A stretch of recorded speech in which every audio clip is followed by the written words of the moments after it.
Ju njohim me edicionin informativ të lajmeve. Kjo është Radio 7. Arrin e 60 numri i viktimave të tragjedisë së Koçanit. Lajmi u konfirmua nga ministri i Shëndetësisë Arben Taravari. Pacienti ndroi jetë në Lituani teksa po trajtoi. Ministri i Shëndetësisë Tasa Aleksandr Karadakovski ishte në mesin e 4 pacientëve që ishin në gjendje kritike për jetën. Sipas ministrit, pacienti kishte djegje 40% të trupit dhe infeksione.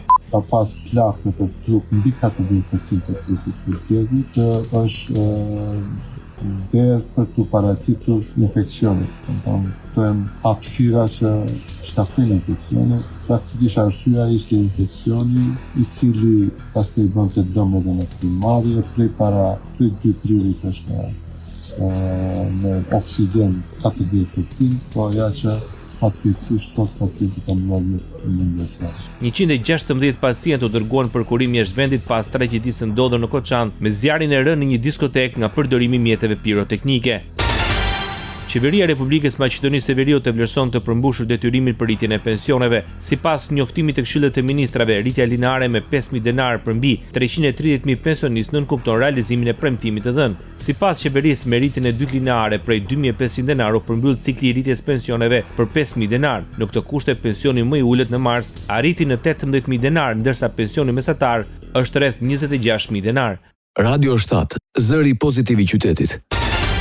Bashkimi Evropian bën thirrje për një shoqëri civile aktive në Shqipëri. Ambasadori i Unionit në Tiranë, Silvio Gonzato, ishte i pranishëm në takimin inaugurues të Komitetit të Përbashkët Konsultativ me Komitetin Ekonomik dhe Social të BE-s. Ai theksoi rolin që luan kjo shoqëri në monitorimin e reformave të qeverisë përpara antarësimit. Më lejoni që të përsëris atë që ka thënë edhe presidenti Rëpke më herët gjatë javës, e cila është në fakt që këto vende tona do duhet pikërisht që të përfshin shoqërinë civile në të gjithë punën që do të bëhet përpara se të bëhen pjesë e familjes tonë.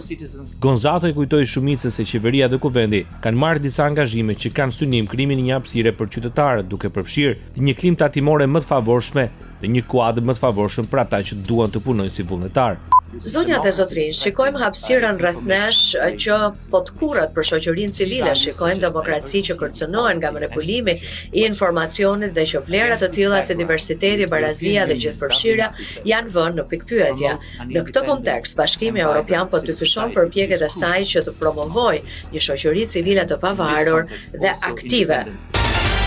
Presidenti i Komitetit Ekonomik dhe Social të Bashkimit Evropian, Oliver Röpke, në takimin inaugurues të Komitetit Përbashkët Konsultativ mbajtur në Tiranë, vlerësoi se Shqipëria do të arrijë të përmbyllë grup kapituj brenda fatit të parashikuar dhe të bëhet anëtare me drejtat e plota në BE brenda vitit 2030. Ky takim inaugurues i Komitetit Përbashkët Konsultativ sotëm ka të bëjë edhe me organizimin e shoqërisë civile dhe me të ne kuptojmë punojës social, punëdhënës, sindikatat si dhe organizata të tjera të shoqërisë civile.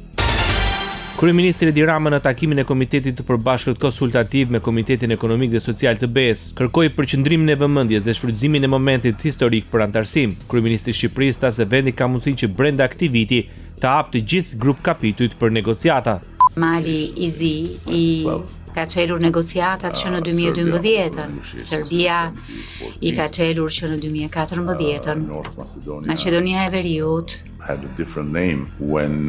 kishte një emër tjetër kur u bë vend kandidat në 2005-ën dhe sot ne e gjejmë veten tonë në pararoj pasi çelëm negociatat vitin e kaluar dhe këtë vit, siç tha besoti Röpke, kemi një shans të mirë që të hapim të gjithë grup kapitujt. Ndoqët lajmet shkurt në Radio 7, zëri pozitiv i qytetit.